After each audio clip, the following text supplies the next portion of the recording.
Well, welcome to another episode of the Beyond Jaws podcast. I'm your host, Dave Ebert, the Lost Shark Guy, flying solo today.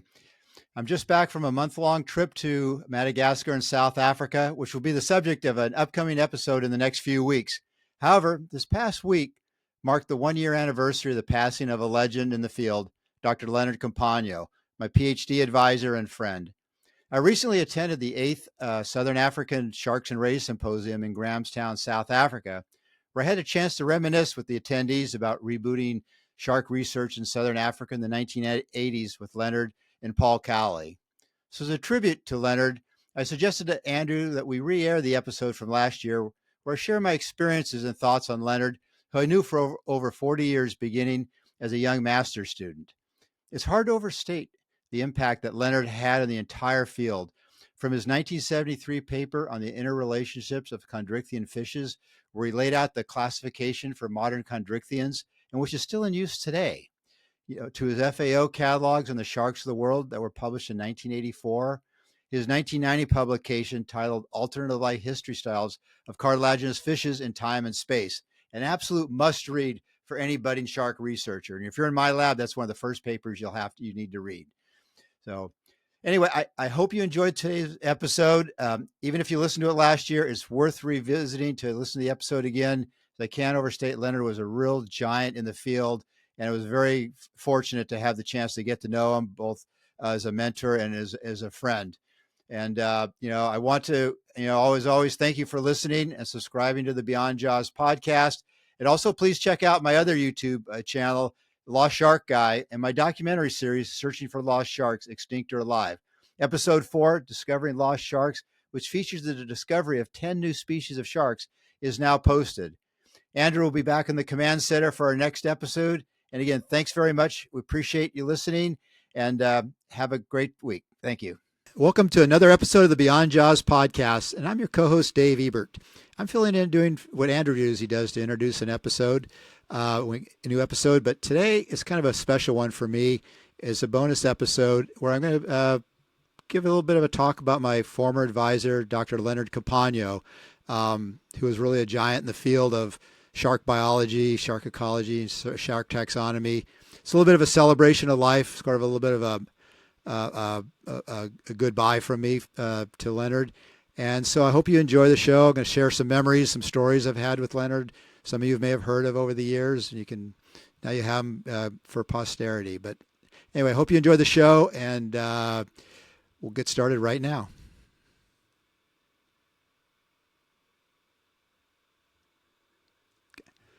And welcome back to another episode of the Beyond Jaws podcast. I'm your co-host, Dave Ebert, and here with my co-host, Andrew Lewin. And we're going to be talking a little bit. I'm going to be reminiscing, a little bit of a celebration of life episode for my former advisor, Dr. Leonard Compagno, who passed away on September 24th, 2024. And so I'm going to share some stories with you, talk a little about my experience with him. I knew Leonard for over 40 years.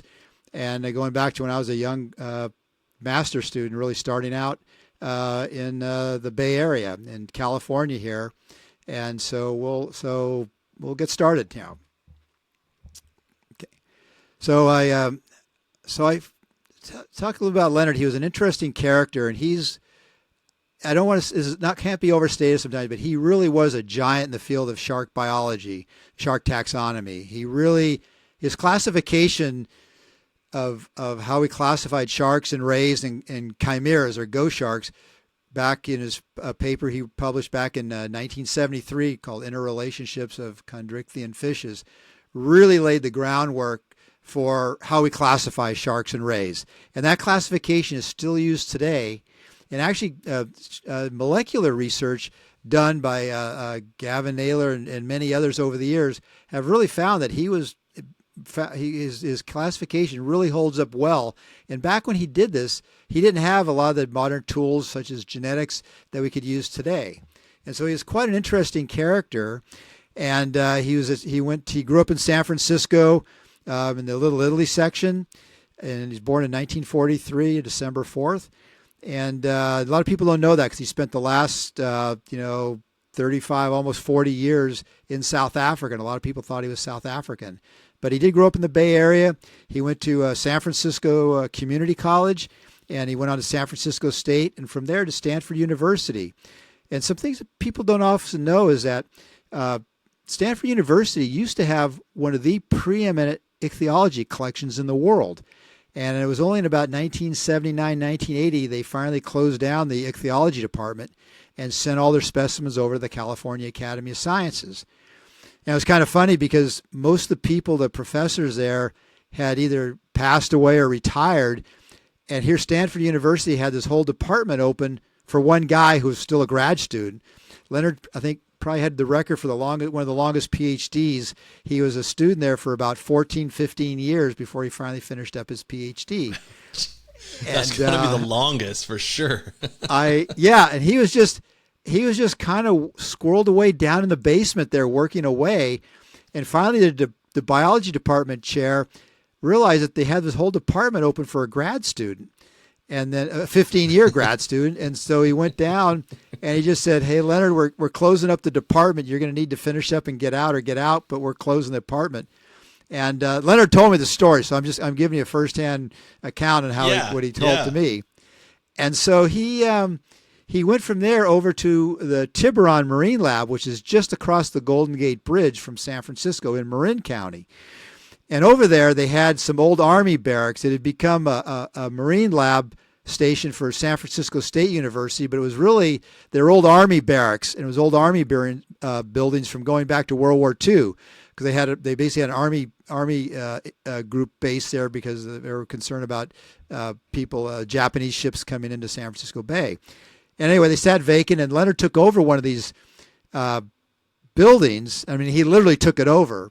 And I remember as a young grad student, I first started in the early 1980s, my professor at Moss Landing Marine Laboratories, Greg Kaye, said, you ought to give Leonard Compagno a call and let him know you're going to be working up in San Francisco Bay, because I was going to work on 7-gill sharks, which were very common in San Francisco Bay.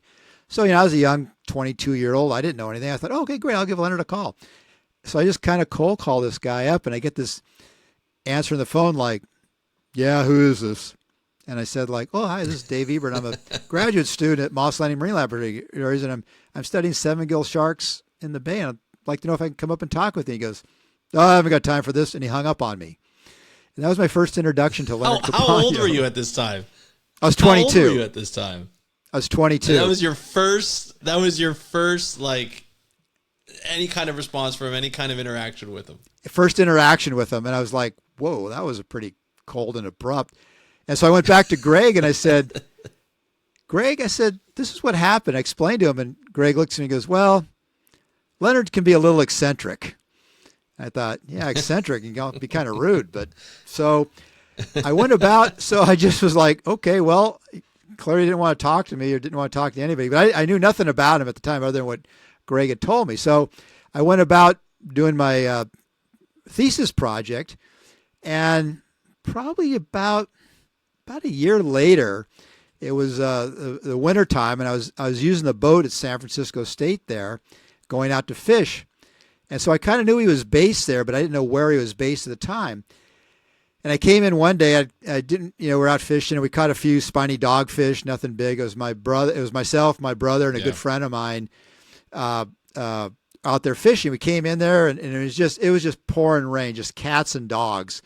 And so we're trying to clean up the boat, pick up the gear, and this guy walks by, and he kind of looks in the boat, and he sees these dogfish. I mean, nothing special. These are spiny dogfish, and he says, "Oh, yeah. What are you doing with those sharks?" And I said, "Oh, I'm from Moss Landing Marine Laboratories. I'm studying sharks here in the bay." And he goes, "Oh, really? I didn't know anybody was studying sharks in the bay." And so clearly he forgot about earlier. You still had no idea who this was. Well, at this point, I kind of knew. I'd never seen Leonard. I didn't know what he looked like. Right. And I thought but I knew he was there, and I thought I wonder if this is Leonard Compagno. And then he just started talking, and we spent about the next hour.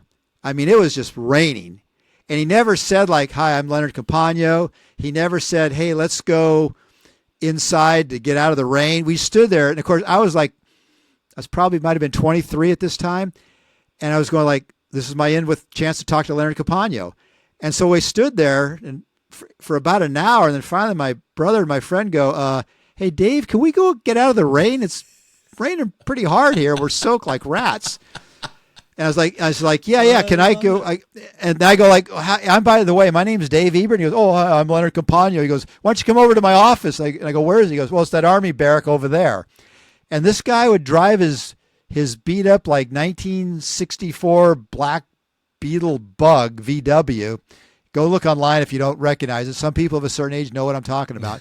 He'd drive it in there and he'd close it and you'd have no idea this guy was there.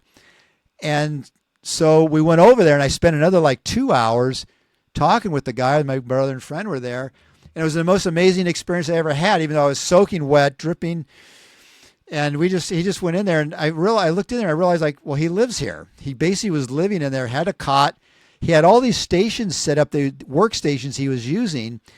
And for those of you in the shark world, you'll know what I'm talking about, but he was working on the 1984 Sharks of the World book that was published by the Food and Agriculture Organization, FAO. It's a classic reference that was published in 1984. And this is probably about late 82, winter of 82, 83, right in that time frame. And at the time, I was like, wow, that's kind of cool. He's working on this, shark. He told me about the project he was doing. He'd just been on like this round the world tour and everything. And so like I had an amazing visit. He said, oh, come up, stop in anytime you're up here. Well, obviously I wasn't going to pass on that because he was just like a wealth of knowledge. It was literally like having an audio version of the encyclopedia at the time. This guy was just could talk nonstop. And so I went up there and I met with, I would go up there when I was up there and stop in and visit with them. And for me, it was, and I've talked about this a little before in some of the earlier episodes, but when you're traveling kind of in your journey in life, you're really fortunate if you meet somebody who's a fellow traveler on the same road you're embarking on. And Leonard was that guy that, it has some great people in my, that had met, Greg Kai was at the top of the list, John McCosker, but Leonard was that fellow traveler. He was that guy who was on the road that I was steadying off on. And we just really connected really well. And it was an amazing experience. And so I got to know him, over the next, couple years, going up there and talking with them. And sometimes I just go up there and spend when I say I've spent a few hours with them, they're more like anywhere from 3 to 6 hours, just talking nonstop. Wow. And it wasn't just sharks. We talk on rays, we'd talk on chimeras. And I was just like, this is what I wanted to do. I wanted to learn. I was not focused on any one species, but I was wanted to learn about everything. And that's really laid the foundation for my search for lost sharks. And this is going back the early 80s. This laid the foundation, Andrew, really for where I went. Yeah, I can imagine when you were talking with Leonard about these different species. Were you talking more about like the ecology, distribution, and that sort of aspect, or were you talking more about where to find them, where they are? Like the search for them, like where they could be found. Well, at the time, the whole field of shark research was just really, modern shark research was really the groundwork was being laid. And as I've mentioned before, like myself, Lisa Natanson, Chris Lowe, Greg Scommel, we were like really as I've said, the Jaws generation of young shark researchers really started in the 80s. And we really laid the foundation for what came later in the terms of sharks. So a lot of the stuff people talk about, like shark conservation, they throw that term around now. It wasn't even a term at that time. It wasn't even anybody's mind. It more had to do with fisheries at the time. But we talked about like sharks. We knew at that point that sharks were slow growing and long lived, but nobody really knew anything about, how old they get or how many young they have or where they go. And so all of that was, we were starting to lay the groundwork for that. And Leonard was that guy. We could talk on all kinds of stuff. We talked on taxonomy. We talked on ecology, life history. And I'll tell you a story in just a moment, just to give you an idea. But Leonard was that guy who would think outside the box. He really would think of things that people weren't even on the lexicon yet at the time. And during as I got to know him and stuff, and he was, like I said, at the time he was looking for a job. He was in his early 40s at the time. and he got a job in South Africa, interestingly, at the South African, or actually, nowadays it's the South African Institute for Aquatic Biodiversity, but at the time it was known as the J.L.B. Smith Institute of Ichthyology. And for those of you that don't know, J.L.B. Smith was the guy who discovered the coelacanth back in 1938, Old Four Legs, Right. it was called. Right. And so that was his sort of name recognition. And JLB passed away in 1968, but his wife, Margaret Smith, which is a whole story I'll tell in just a moment, she actually drove and got this whole funding and everything for what was later called the J.L.B. Smith Institute of Ichthyology, which opened in about 1980, 79, 80, I believe it was. Or actually, I think it might have been it might have been 77, 78, say late 70s when it opened, when it officially opened. But anyway, Leonard got a job at this place, and this is in about 1985. And I'd finished my master's, and I was looking around what I was going to do, and I was working a few different jobs, but I was still going up there collecting data and still going up there to see Leonard. And when he told me he was taking this job, I went up there and saw him and, kind of say goodbye. And I've told this story before, but as I was kind of leaving and saying goodbye, I said, well, hey, Leonard, if you need anybody to carry a suitcase or anything, give me a call. And it's a complete throwaway line. You think nothing, you'll never, oh, well, good luck. I'll never, maybe see him sometime in 20 years. Well, about 8 months after, he calls me up from South Africa and says, hey, Dave, I have a PhD position here it was a Rhodes University, but it was J.L.B. Smith Institute. He goes, I have a PhD position. Would you like it? And, it took me like a nanosecond to say, like, hell yeah. I'm on the way. And so it was just one of those crazy things in life. What year was this? This was in 1985. He called me up, and I went to South Africa. I went to South Africa in '86. So I had to go through and apply for the school. I had to get all the paperwork together, the visa and all that type of stuff, which took me about 9 months to do. I'm actually closer to a year, actually. But I finally went in '86. And it was the most transformative time of my life. And again, to kind of put perspective in it, people certain age will understand this, but at that time, South Africa wasn't a place people were generally clamoring to go through because it was on the world stage. There's apartheid was going on. Yep. And there's a lot of stuff going on at the time. And here I am like, sure, I'm going to go to South Africa. And that was all I knew is I'm going to South Africa. I'm going to go study sharks. That's all I cared about because I was really fulfilling a dream. And I've shared some of these adventures. I won't go into all of them today, but I have a number of adventures I had at the time that were very life changing. And I kind of tell the story. I was on basically like a 4+ year camping trip when I went to South Africa. And I literally had not been there, didn't know anything about it other than what Leonard told me. And so I just literally got on a plane and I went. And it was an amazing experience. And I got to Grahamstown, and then I got set up, got going right away. Was out in the field looking for stuff. And kind of the funny story is that Grahamstown is kind of I come from a small town in California. I thought, oh great, now I'm in another small town and rural town in South Africa. And the reason this institute was there is because J.L.B. Smith was based at Rhodes University. And so another side story of the whole thing is, when I was first there, my first Christmas there, I was house sitting for Margaret Smith, whose husband, J.L.B. Smith, was the guy that did the coelacanth. And of course, Margaret was actually 20 years younger than him, and she was she had been a chemistry student of his, because he used to teach chemistry as well back in the 30s when they got married. And so she recounted the whole story to me. I was house sitting for her and her sister Flora, who was a vaudeville performer, and I had a separate room they had set up for people to live there, and I was house sitting for a couple who lived there.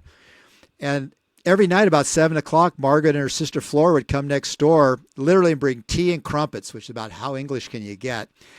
And we'd sit and talk for about a half hour, 45 minutes, and she would share stories with me about JLB and her studying fishes in Southern Africa.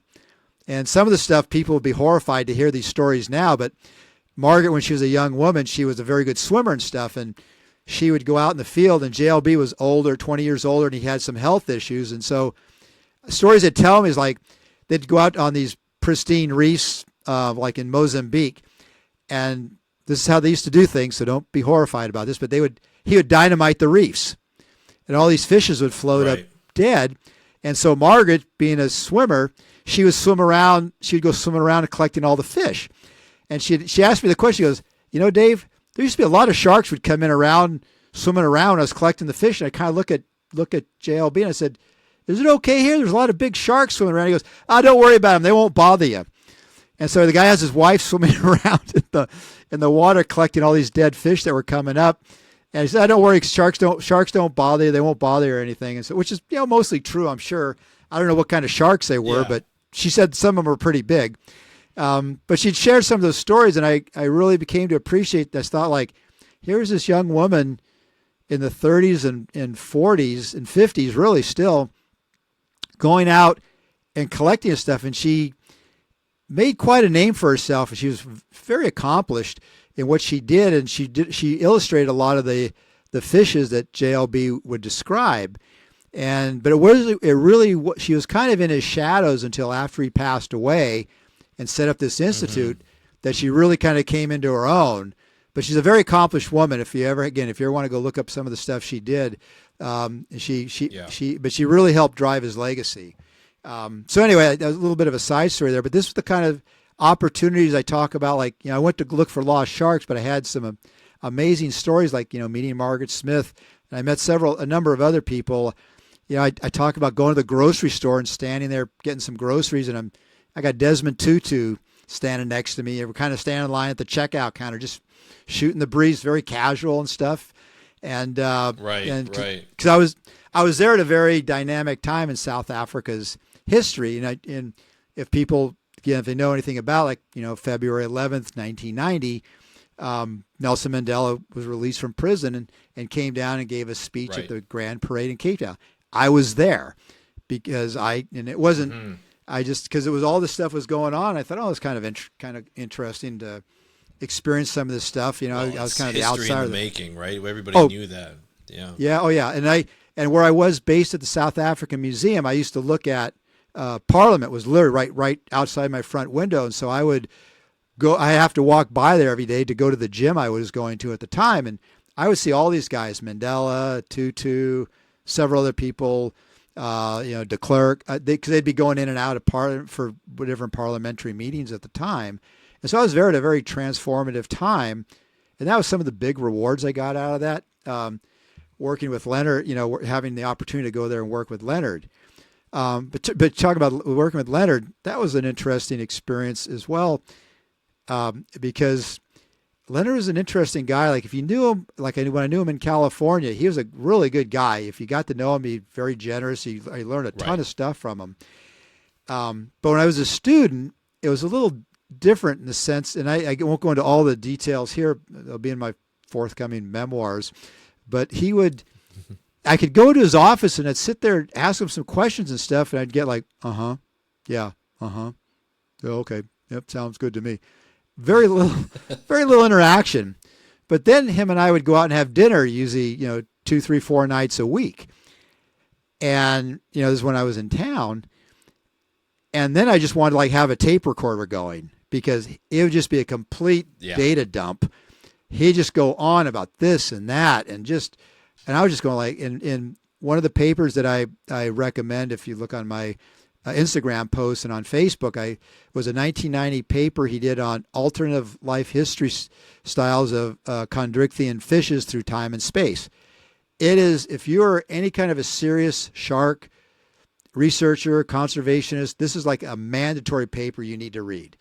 And you can find, go into my Instagram, you can find the citation there. It's Environmental Biology of Fishes, 1990. But it was, him and I would spend hours there, long after we'd finished a pizza and stuff, and just talk about this, because he was bouncing ideas. I realized that he was bouncing ideas off me, and I was just like a young PhD student. He's asking me questions about different things, and so that was really an exciting time. And again, it just reinforced with me, like, this was the guy I needed to meet on my journey that made the huge difference.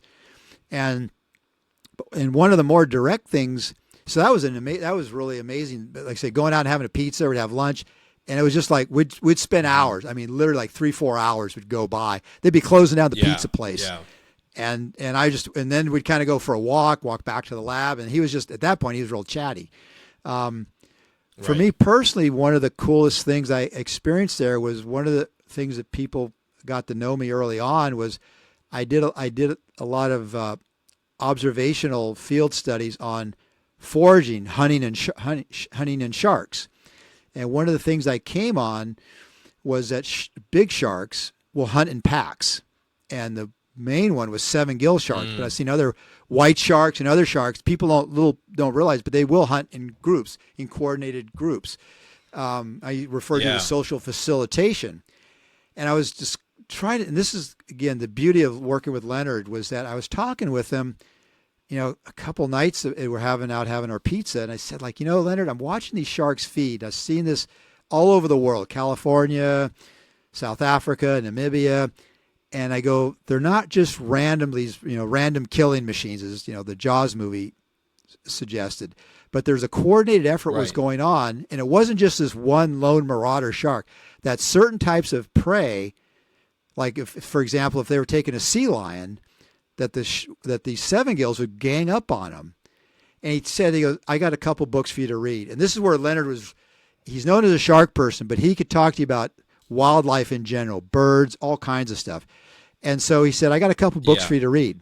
So he went back to his office and he gave me a book called the Spotted Hyena by Hans Crook, and another book called The Serengeti Lion by George Schaller. And I literally went back to my office and I couldn't stop reading. I just read through these books over a couple of days. I just couldn't stop reading them. And I was just like, went back to Leonard and said, Leonard, this is it. Because in those books, it talked about how lion prides and hyena groups work cooperatively within the group. And it talked about it got into a lot about how they hunt as a group and just all the strategies. And I was just like going, this is what these sharks are doing. Just the problem is because they live in a marine environment that we can't watch them all the time. We can't, you can watch like hyenas and lions feed because you can sit in a Land Rover and at a distance and watch what they're doing, how they hunt.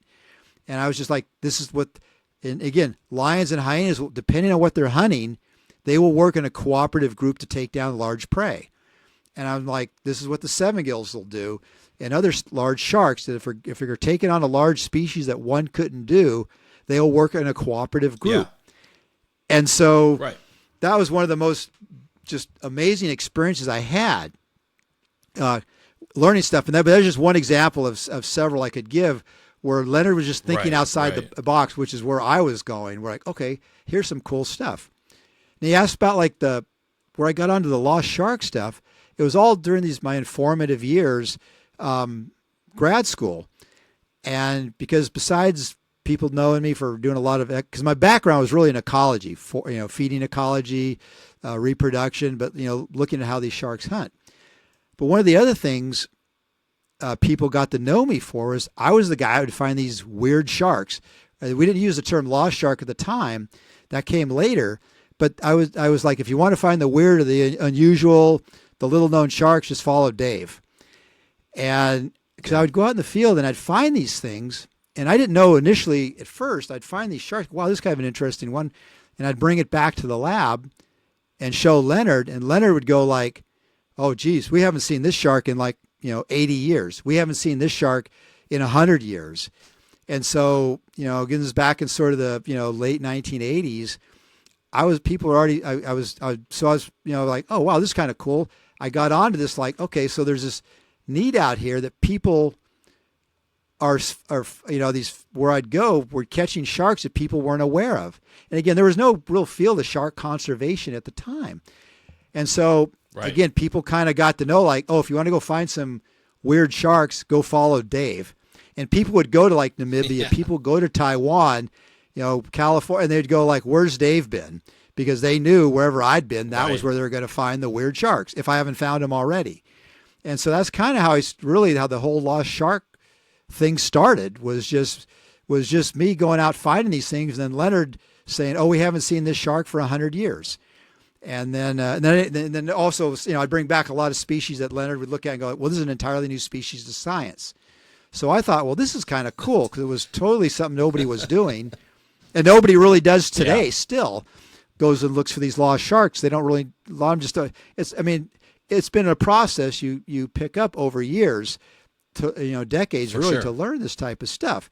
So that was a very really informative thing to do. And kind of during the course of this thing, I talked to Leonard about villages I'd go to and places I'd travel around Africa, and about I was trying to explain to some of these people like how to identify things. And of course, this is the 1980s, so you didn't have resources like you do now, like PDFs and email and cell phones.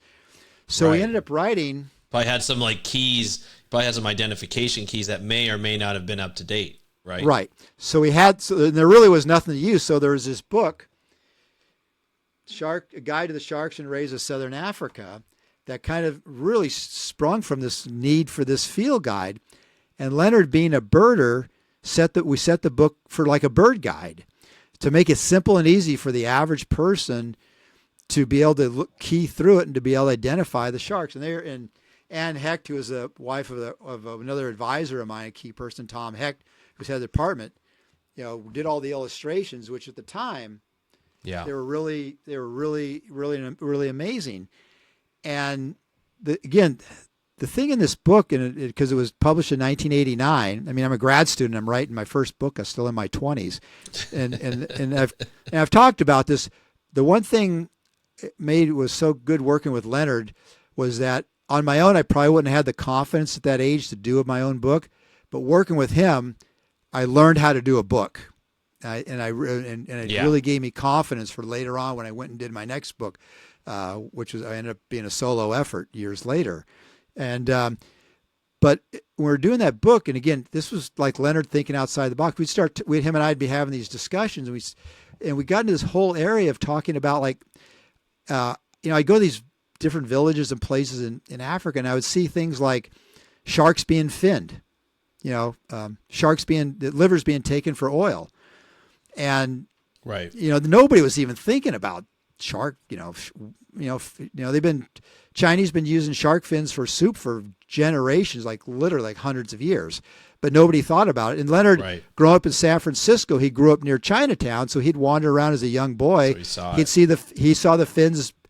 Basically, him and I arrived at the same place, just in different routes and different paths. But we thought it was kind of curious, and this led to a whole discussion on how many sharks are killed a year? So we got into this whole discussion, and nobody. Nobody in the 1980s was thinking about how many sharks are caught in bycatch and are killed. No, nobody.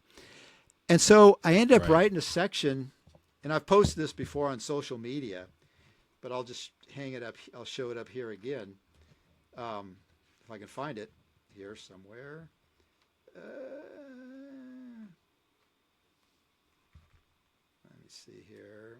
I should have marked this before we came on the air, but anyway, in this book, I wrote no worries. No, anyway, I have it here. Just one second. I got to find this thing. Yeah, no problem. Let me see here.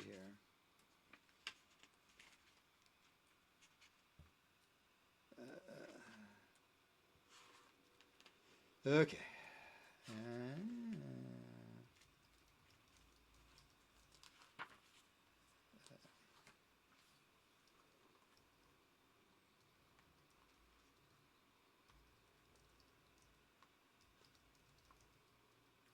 Here it is. Sorry. There's a section in the back of this book. If you get a copy of it, it's a classic book now, on page 143, called Conservation and Management. And that was the first time that I didn't know this at the time, but that was the first time anybody had ever written anything on the conservation of sharks and rays. And in that section, so I can't explain how revolutionary that was. Nobody had ever done that. And I've talked with Sarah Fowler, who's been on our podcast, and she was really one of the really founders that laid the foundation for future conservation in sharks and rays. And she was kind of heading in that direction at the same time, but I don't believe anybody had ever published that. And in that section, I commented on how many sharks and rays are caught a year? And Leonard, being Leonard, went home after our pizza night and wrote up this whole thing, did some calculations, and we estimated that between 10 and 63 million sharks a year were caught in bycatch fisheries. And we figured on average there's probably around 38 million, somewhere in there. Well, this is 1989. It was in the early 2000s, like 12, 15 years later, that colleague Shelley Clark actually did a more quantitative estimate and calculated that about 73 million sharks were caught a year. Average was around, I think she came up with a similar average as us, around 38 million or so as well. I don't remember the exact number, but I know her numbers were almost spot on with what Leonard and I had calculated back in 1989. And so that was pretty good, but that was really the first estimate ever published on the number of sharks caught a year, and that was in 1989. Again, people weren't even, I can't even explain this to young people. It wasn't even on the radar. And also in that section, we talked about the whole we referred to as a shadowy fishery of shark finning. And again, nobody was really talking about that until 20, 30 years later. Nowadays, people talk about shark finning and shark liver oil, but here we were writing on this, and it was more from how's this impacting shark populations? We didn't know, but we put it out there as a question, and we wrote up that this was going on. And species like, again, I would see these like sawfish, for example, they were kind of a nuisance if they were caught in African villages, but also at the same time, it'd be food for the community. But also, like they have these Chinese buyers who go around buying up the fins, and so with these fins that were being landed, they impacted because then they're worth a lot more money. And so that was some of the stuff with Leonard. I'm sharing a lot of these different stories, but that was the uniqueness with Leonard. That's what set him apart, and that's the kind of stuff that really made him a giant in the field. And I don't say that lightly. He really was he was a big guy personally, but physically he was a big guy. But he was, just really that guy that's thinking in a different plane.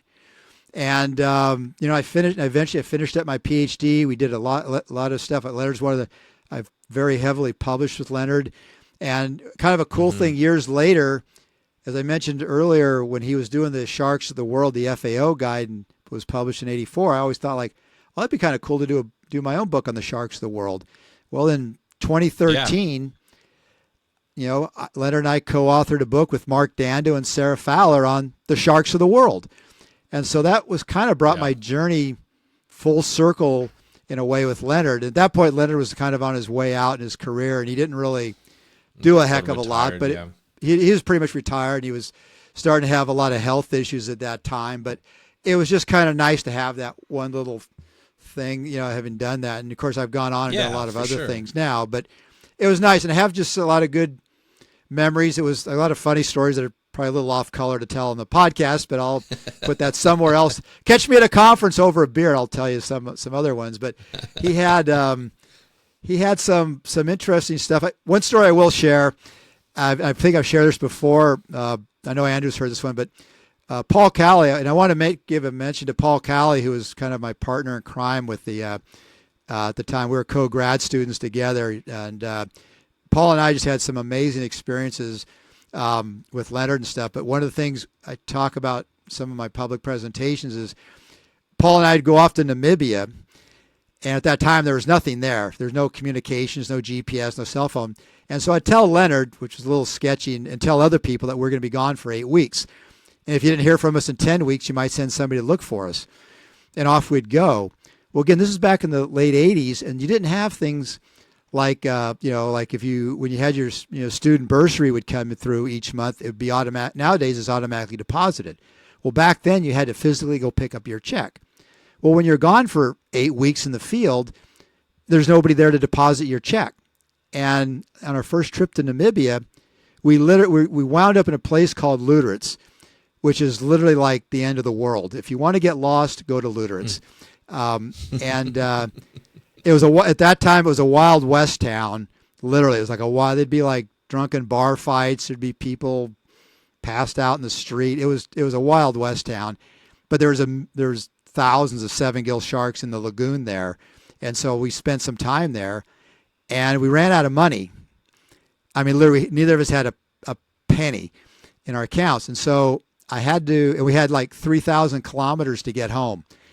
So I bummed some money off one of the guys there we knew, and just like literally it was like 3 rand, which was like $2 at the time. And I made a phone call back to ask Leonard if he could put in a couple hundred, like literally like 300 rand, so he had gas to get home. And I got a hold of Leonard, and he asked, of course, Leonard, brevity was not synonymous with Leonard. He could talk. And so he would share he'd say, "Oh, how's it going?" Blah, blah, blah. I say, "Oh, yeah, it's going really good, Leonard. But, we ran out of money. Can you put some money, a few hundred rand, maybe 300 rand, so I can get home, just for gas, not even for food?" And he's like, "Well, money's kind of tight." And he hung up on me. And that was the second time he hung up on me. I told the story earlier. And so here you got a couple of your 2 grad students at the time, 3,000 kilometers from home in the a-hole of the world place. And I don't want to say that to be disrespectful, but it was a tough place to be. It wasn't a nice, it was a rough place. No, yeah. it was a rough place. And so I have to go back and bum another few rand. And I called Tom Heck back, who was the head of the department at the time, and said, "Hey, Tom, I need some money to get home." And he's like, "Well, did you talk to Leonard?" I said, "Yeah." And he said, "What happened?" I said, "Well, he hung up on me." And, Tom being German, he's like, there was silence at first. He's like, no problem, Dave. I'll put $500 in your account tomorrow morning. You'll be able to withdraw it, and, welcome home. Have a safe drive. And so, yeah. But that was like Leonard. He just didn't have like a lot of empathy. Like, "Oh, well, you're stuck. Yeah. Oh, well, good luck. See you sometime. Hope you get home." Hope you get home. And, but but that was kind of some of the funny stories we'd have. Paul and I just had an amazing experience. Leonard and I would go out. We used to go a lot of times out and just wildlife looking. We'd go out to we'd take a couple days. Yeah. Leonard liked to bird. I like to look at the game animals. We'd go out to a lot of the parks, national parks like there. A fellow explorer kind of thing. Yeah, we're definitely fellow explorers. And as I say, it was an amazing time in my life. And Leonard and I remained, good friends. About the last sort of 10 years of his life, he declined a lot, health-wise, physically and mentally. And so we kind of really lost touch there, just because he was in South Africa and wasn't in good health. The last time I saw him was about 10 years ago. But even though he's gone now, I have just a lot of very fond memories working with him. We published a lot together. We co-authored about 10 species together, and in fact, he's done. It was an amazing time, and it was just I kind of, if I had to impart anything to any young people there, you should be so lucky in your career to find someone who's that real fellow traveler, because he wasn't just an advisor, he was a mentor, and above all, he was a friend. And his late wife Martina, probably one of the biggest compliments I ever received was we're out. I was showing them, they were out visiting California one time before she passed away in 2006, and we're talking at a restaurant, and Leonard went to go use the bathroom, and I kind of apologized to her because she was a cephalopod biologist, but I kind of said, "Oh, I'm really sorry. Leonard and I are just blabbing away nonstop." And she goes, "Dave, don't worry about it." She goes, "Leonard, everybody that contacts Leonard wants something from him. You're like one of his few true friends out there." And that really touched me a lot, and it was very nice to hear that, because and that's true. Leonard had a lot of people who were not always looked out for his best interest, and just hearing that from him was very genuine. And I know and I know other people could share similar stories. I have a whole bunch of stories.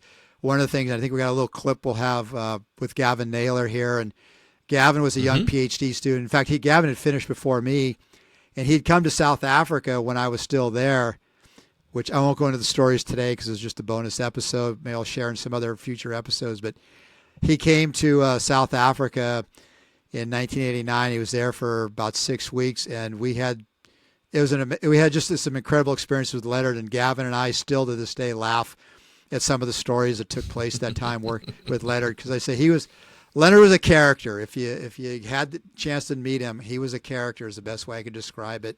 And as I say, Gavin, we were both young students at the same time, and I know he also had a profound effect on him as well. And in fact, Gavin's done a lot of the genetic work that's shown that Leonard's 1973 classification really has held up over the last 50 years. And so, anyway, I just appreciate people listening to stories. Go ahead, Andrew. Go ahead. I was just going to say before we kind of end off here, like, from some of the stories that you mentioned, I didn't know, with the relationship you had with him, but also he's the reason why you're the lost shark guy. I think that's pretty cool. You would go to him to like bring back the specimens that you had, and you would be like, "What is this?" Like, and he'd be like, "Oh, we haven't seen this in like 10 years."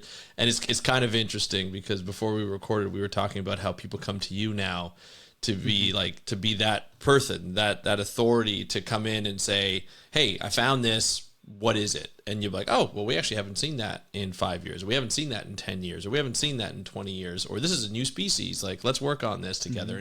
And I think that it just goes to show that you're kind of like continuing the legacy that Leonard had, in terms of just knowing the species so much and being so interested in all the species, not just the iconic sharks, not just the great white shark, not just, which there's nothing wrong with that. It's just he just had this impeccable knowledge of and detailed knowledge of all the sharks, hence the book, The Sharks of the World, and what you have lived on in terms of that legacy, and continued on with that legacy and built your own legacy as the lost shark guy for a reason, because you're the one who continues on that curiosity that you both had and you both shared. And I think it's really funny because there is this relationship with a supervisor and a student that a lot of people have, and sometimes it's good and sometimes it's bad. But you got to see him in two lights. You got to see him at work and in the office, but you also got to see them outside of work, where he seemed to be a little bit more relaxed and a little bit more he's interested in talking about science. He's interested in talking about sharks. Like, he had a genuine interest, birds, whatever species, game species. And I think that's really interesting to hear, to see like a supervisor who has that kind of relationship with student, where you guys were not only colleagues or not even student, like mentor student, but you were genuine friends. And I think that's really cool to see.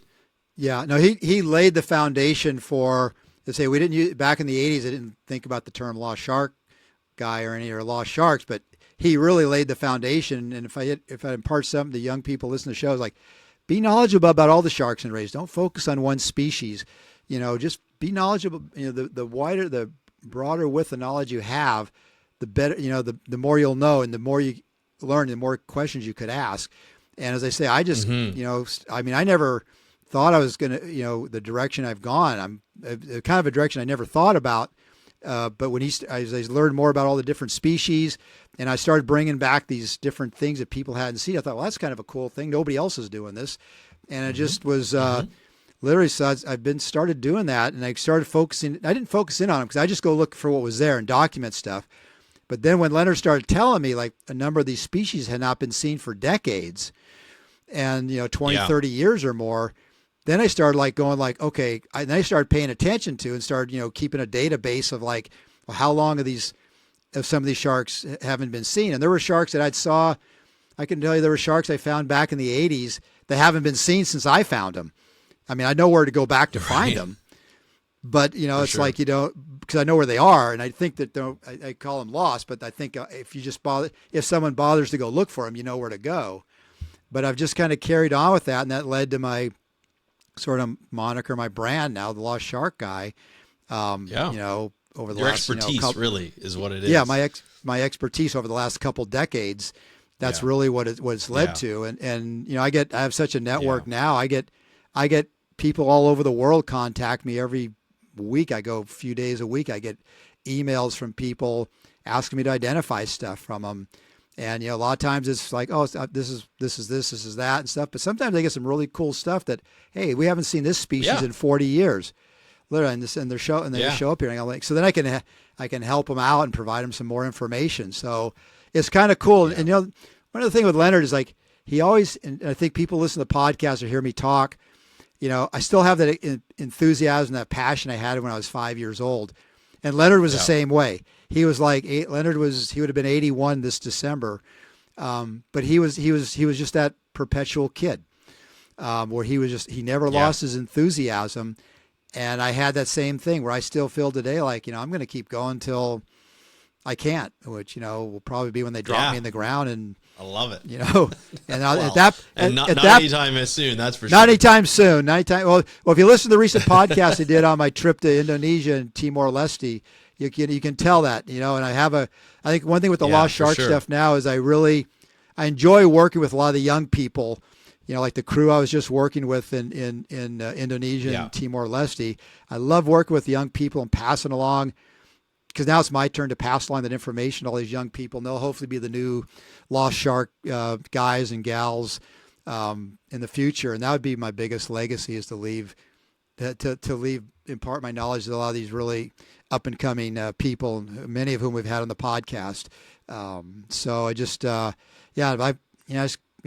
going on, and all that was instilled with me with Leonard. And Leonard, some of these days I'll see you in that big shark park in the sky one day, and I'm sure be back having a pizza and a Coca-Cola, even though I don't really like Coca-Cola. I would talking.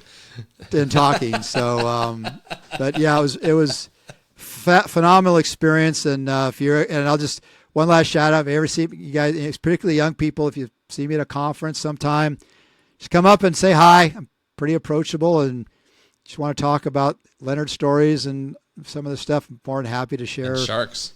Sharks. Yeah. And just, talk to you about stuff. And so anyway, Andrew, I appreciate it. Everybody, I just listened to the show, and thanks for having a chance to part some of my stuff, because it was a big thing in my life. Met Leonard and getting to know Leonard. And, I just, like I say, I hope to see him again sometime in the next life. So anyway, thank you very much. Absolutely. And thank you everyone for listening, and, keep on trucking, baby, as Leonard would say. So I love it. Well, Dave, thank you so much for sharing these stories. I know this is a hard time for you. You can tell in your voice, you can tell that Leonard had such an impact on your life as well as others. When you posted in the American Lasbranch Society the notice of that he had passed, there's so many amazing things that people have said about him, recounting stories and how much of a legend that he was in this industry and in this field. So you're not the only one who feels this, but definitely you had a different relationship with him because you were his student, and you did his PhD with him, and obviously a lot more than that. So we appreciate you being vulnerable with us and you letting us know more about Leonard, and I appreciate it definitely as a friend, and we hope for the best. And like you said, one day you'll be reunited and having a Coke, having a pizza, and talking sharks. It's awesome. Yep. So thank you so much. Yep. We really appreciate it. Yep. Thank you. Dave Ebert has asked me to comment on the contributions of Leonard Compagno, who passed away last week. I've known Leonard since I was a graduate student, and he's certainly a very unusual person. He was frankly obsessed with sharks and rays. He wanted to understand everything about them. He wanted to understand their anatomy, their behavior, their life history, their taxonomy, and he would pursue any avenue to learn more about them. We're familiar with Leonard because of his influential publication record. But I put it to you that really is the tip of the iceberg. What Leonard published was a tiny fraction of what he knew. Instinct is nothing more than a capacity to access a huge amount of context-sensitive information. And it seemed that Leonard had tremendous instinct for understanding these animals. And that's because he had huge knowledge about these animals from all of his work. On a daily basis, he would be trying to find out more about them. As a person, he was fairly diffident, fairly shy, and really uncomfortable in public settings. But if you was somebody who was interested in the same things as Leonard was. He was amazing. Whenever I would meet with Leonard, I'd really look forward to it, because just a few minutes with Leonard would provide tremendous insights. He would make these casual observations about sharks and rays as if everybody knew about them, but they might be casual for Leonard, but they'd be profound statements to the rest of us. So I'm particularly sad that Leonard passed away, because he carries with him so much knowledge of these animals.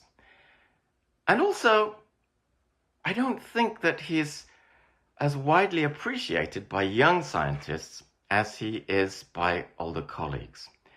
Many young scientists I've talked to never even heard of Leonard, but he's somebody to look up to aspire to be like. He was primarily deeply curious, and I, for one, will miss him. It's a huge loss to ichthyology and a personal loss to me.